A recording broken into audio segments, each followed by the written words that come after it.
history of the Mediterranean is a complex mosaic of peoples, traditions, and cultures, a crossroads that has shaped the story of the world. The Aegean coast of Turkey is no exception, where the echo of the Mediterranean merges with the East, creating a rich and unique heritage. To sum it up briefly, the story goes more or less like this. Starting around 3000 BC, the Trojans were here. Yes, the ones with the horse. They were followed by the Hittites, a people who used cuneiform writing. No one ever really understood it.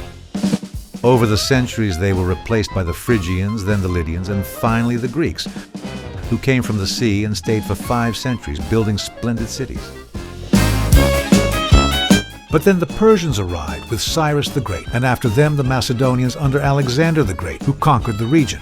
Could the Romans be left out? Of course not. From the 2nd century BC to the 6th century AD, they settled here, and among other things, we owe them the construction of the Grand Library of Celsus.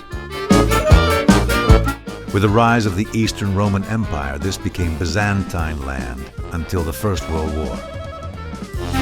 After the war and the Battle of Gallipoli, with the rise of Ataturk, the area became part of the modern Turkish Republic.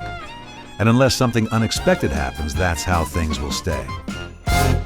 With all this in mind, Fabio and I, driven by our usual curiosity, decided to fix up a couple of bikes and pedal in the tracks of ancient ruins, following mostly the Turkish section of the Eurovelo 8, the Mediterranean route.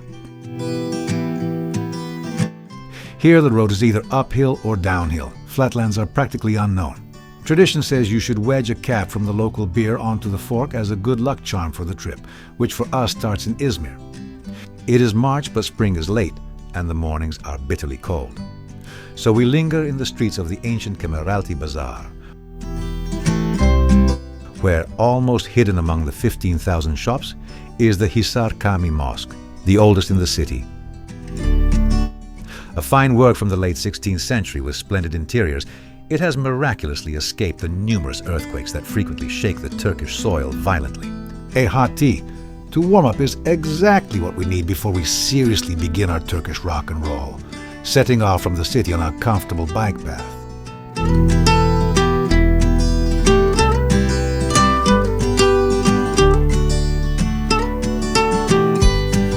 For the next nearly 1,000 kilometers, these narrow roads, sometimes unpaved and barely touched by traffic, will be our home by day. Sometimes they follow the Mediterranean coast, but often they stretch slightly inland.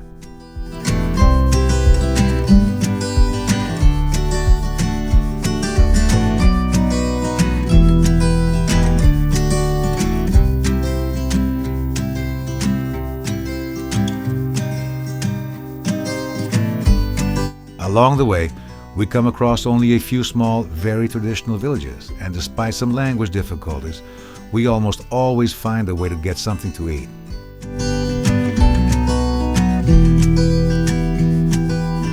It takes a couple of days to reach Ephesus, the first archaeological stop on our journey. Ephesus was part of the Ionian Dodecapolis, a religious and cultural league that included several cities of Western Anatolia.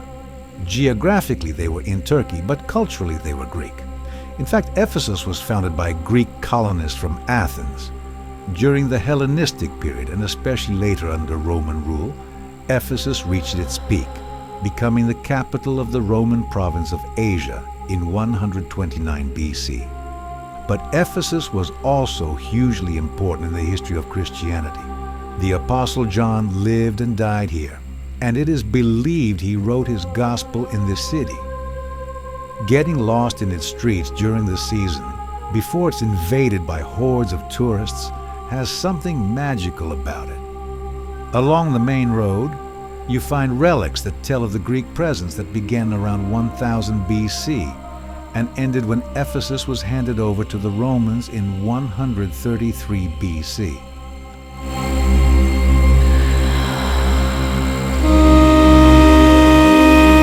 Walking the so-called Curate Street, a bit off to the side you'll find the public latrines, which, as you might guess, were also places for socializing, where people could chat while using them. After passing the Great Theater, which could hold 25,000 spectators, and the ruins of the Temple of Artemis, once one of the 7 wonders of the ancient world, you reach the city's agora, which at its peak had over 200,000 inhabitants. Ephesus used to be one of the most important ports of the Mediterranean, but over the centuries, sediment carried by a nearby river changed the shape of the coastline, and today Ephesus is 7 kilometers from the sea. Continuing along the stone pavement of Querate Street, past the Temple of Hadrian, you come to what is undoubtedly the most beautiful and famous monument in the city, the Library of Celsus. It was one of the most celebrated libraries of the ancient world, second only to the Library of Alexandria. They say it housed between 12,000 and 15,000 parchment scrolls kept in wooden cabinets. Today, after many earthquakes, only the facade remains, but it's enough to make it one of the symbols of archaeological Turkey. However, we are mischievously searching for a curiosity carved in marble along the Via dei Cureti, not far from the Library of Celsus. But is that him? Yes, it's him, I'm sure. But do you think they wore yellow here too? In Ephesus, I ignore it. I know that in Rome, during the Empire, they were forced to wear yellow. I must have read somewhere that the rates were very affordable. Yes, I read it too. It seems to me that they range from 1 to 8 sesterces, a few euros today. This foot, carved in marble, actually pointed visitors in the direction of the brothel. After a few hours in Ephesus, we make our way to the exit. We still have a long way to go. We leave the archaeological site heading south, off the Eurovelo 8 route, which, to be fair, stops at Ephesus, maybe waiting for someone to map the next segment. The path is tough, with gravel roads and steep climbs. We've been pedaling for days with only a few flat kilometers in between. A lone fountain in the woods says, "Drink my water, but don't leave without a prayer." The inland towns see no tourism. They maintain their identity, and it's a pleasure to lose yourself among the market stalls. Actually, now that I think about it, with all these climbs, a banana for the cramps is always helpful. Also because as soon as we leave the town, it's back to climbing, this time to reach another city of the Ionian Dodecapolis, the city of Priene. This city is built on the slopes of Mount Maikal, offering an extraordinary view over the plain below. Like Ephesus, Priene was once close to the sea, but alluvial deposits pushed it inland. At the top of the hill stands the Temple of Athena in perfect Doric style.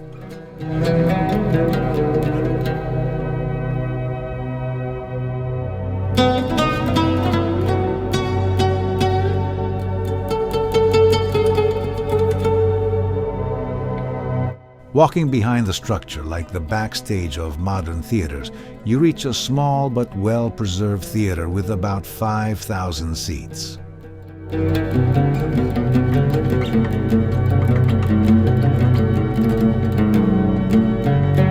Fun fact, every seat has its own number.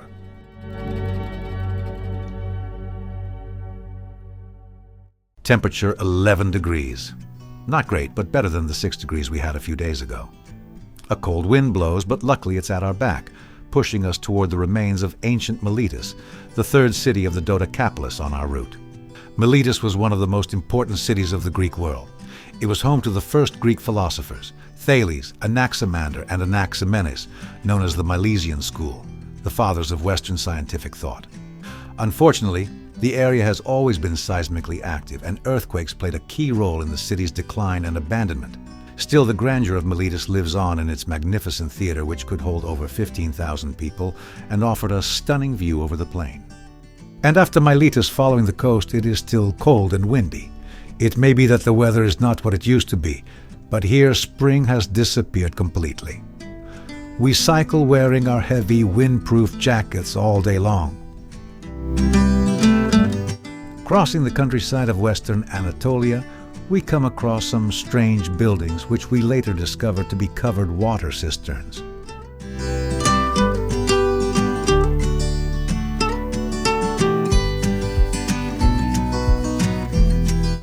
At the end of a descent just beyond the edge of the road, the Gulf of Gokova appears.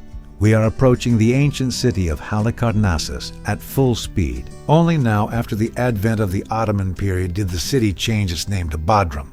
We enter Bodrum through what remains of the ancient city gate, of which only ruins remain after several earthquakes. It shares this unfortunate fate with the funerary monument of Mausolus, the satrap of Caria, to whom we owe the term mausoleum used today to refer to imposing funerary monuments. It, too, did not survive the Mercalli scale. The theater, on the other hand, probably built during the reign of Mausolus, is still well preserved. Here, however, the Turks ruined the view by building a highway in front of it that leads to the city center. Today, Bodrum is a busy tourist center with hundreds of gullets moored, waiting for the tourists who invade the Gulf of Gokova in the summer. Tonight, we are staying in accommodation by the sea, not far from St. Peter's Castle, which was probably built with stones from the mausoleum. A peaceful night, but tomorrow the race resumes. Fabio takes care of making the transmission smoother in the morning. A wise decision, because we have a day ahead of us that is anything but easy. Even without tackling alpine passes, the entire coastline of the Gulf of Gokova is a succession of climbs and descents, and the uphill sections often see the GPS mark double digits. It's not yet the season, and everything along the road is closed, waiting for summer. But just past a construction site, we find a little place by the sea where we can quench our thirst. Come on, let's get the menu and choose something to eat. Great idea. What shall we drink? Beer, of course. No, it's Ramadan. We can't. Damn, Ramadan. Water then. No way. I wouldn't even think of it. An Italian politician said that water is bad for you. We're not drinking anything? Okay, let's see if they have any fruit juice. Damn! If my father knew I was drinking fruit juice, he'd turn in his grave. Halfway across the Gulf, in the quiet town of Orn, we find bed and board in a charming family-run hotel. It's a shame it's not on TripAdvisor. I would have given it 5 stars. A windless morning and a sea as smooth as glass at the start of the day. Everything seems peaceful, but unsurprisingly, the road conditions remain unchanged from yesterday. During the day, we cover 1,800 meters of elevation gain in this endless series of ups and downs along the Gulf Coast. The coast is beautiful, and in the sections where it is steep, we see a blue sea, almost like the Caribbean.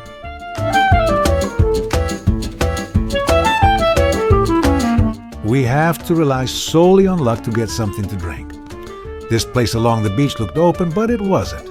So we had to drive another few dozen kilometers to get some tea and a Coke.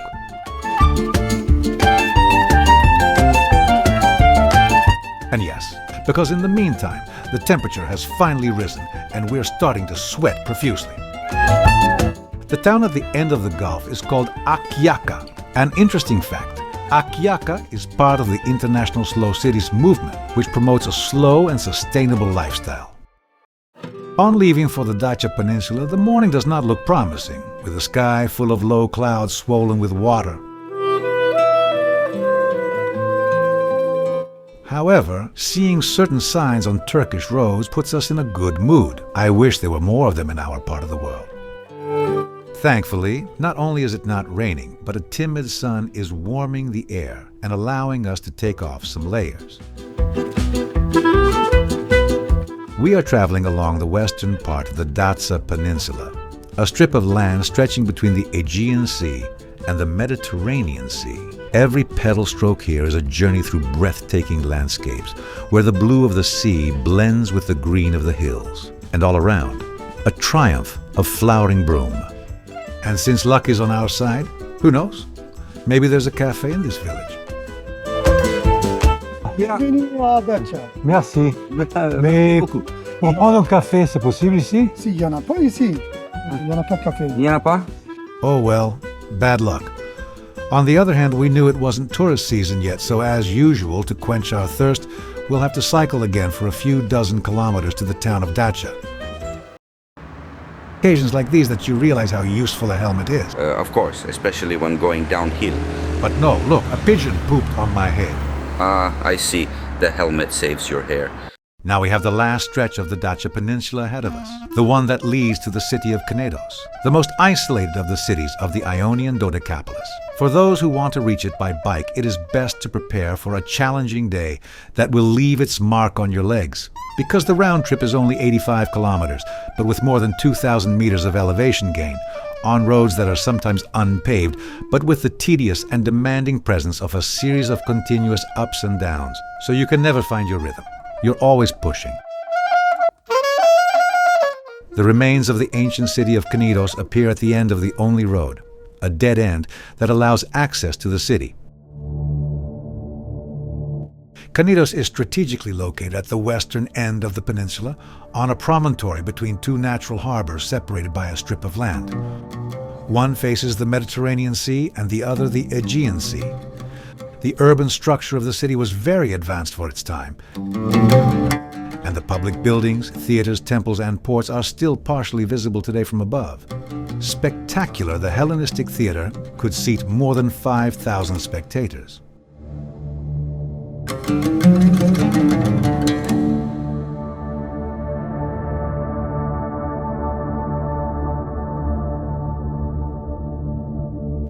On a hilltop there is also an early Christian basilica from the 5th century AD, built after the decline of the classical era. Historians estimate that Knidos, at its peak during the Hellenistic period, may have had a population of between 20,000 and 30,000 inhabitants. However, following the gradual silting up of the ports, earthquakes, and raids by Arab pirates, the city was slowly abandoned and Knidos was simply left to fall into oblivion. Unfortunately, the remains no longer include the statue of Aphrodite, the most famous work by the sculptor Praxiteles, which has mysteriously disappeared. Plinio el Vecchio wrote that the statue attracted so many visitors that it became an important source of income for the city. It is said that it was so beautiful that King Nicomedes of Bithynia offered to pay off all of Knidos' debts in exchange for the work, but the city refused. With Fabio, we have the rare opportunity to stroll among the practically deserted ruins of the city. One last look at Knidos. Our time here is up. It's time to go back. And when I say it's time to go back, I don't mean it in the general sense. We absolutely must catch the ferry that takes us back to the starting point. And I confess that I have serious doubts that they will be willing to wait for us if we are late for boarding. We have to retrace our steps, and we also need to pedal hard, nice and fast, as we don't have much time. However, our legs are strong, the sun is shining, it's almost hot, and we arrive well in advance, ready to board with our bikes. Stop! No, go back. I said we arrived early and Ramadan is over. We really deserve a beer at the call of the Muezzin.